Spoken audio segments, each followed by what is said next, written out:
Once again, greetings to all in the holy and matchless name of our Lord and Savior Jesus Christ. For today, that is October 5, 2021, the selected scripture portion is 1 Kings chapter 8. I'd like to request each one of you to pause this video and read 1 Kings chapter 8. I hope each one of you have read 1 Kings chapter 8.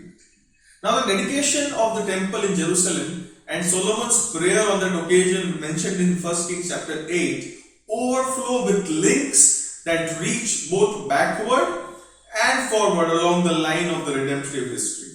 Firstly, the structure of the temple is proportionate reproduction of the tabernacle. Remember this. Thus, the rites prescribed by the Mosaic covenant and the symbol-laden value, all that God prescribed through Moses, continue.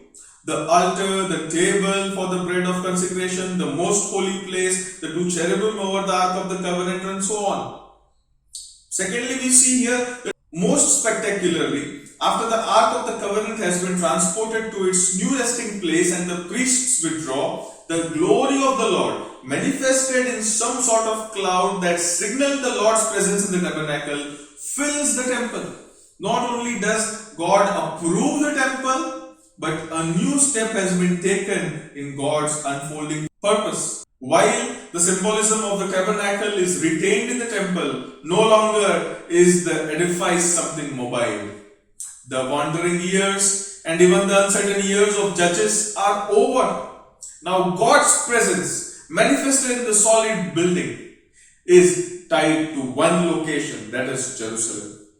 A new set of symbol-laden historical experiences adds rich new dimensions to the accumulating wealth pointing to the coming of Jesus. Here is a stable kingdom and a kingdom of God, that is Jerusalem. And the new Jerusalem, the glorious temple, and the city that needs no temple because the Lord Himself, Almighty God, and the Lamb are the temple. Revelation chapter 2, verse 21, verse 22. Here are the tens of thousands of elements that are slaughtered, and the Lamb of God who takes away the sin of the world. At his best, thirdly, we see that Solomon is thoroughly aware that no structure, not even this one that he has built, can contain or domesticate God. He says in verse 27, the heavens, even the highest heaven, cannot contain you. How much less this temple I have built. Fourthly, we see, but that does not stop him from asking God to manifest Himself here in this temple.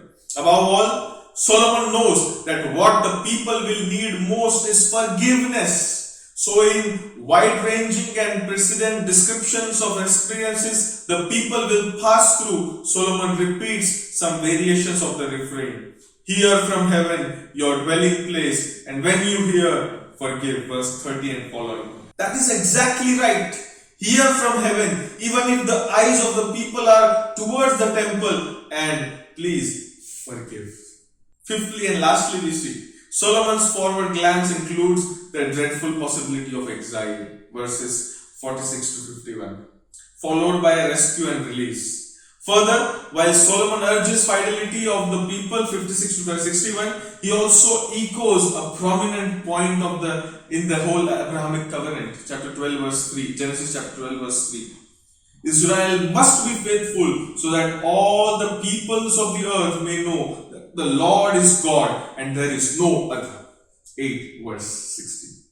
May God bless us.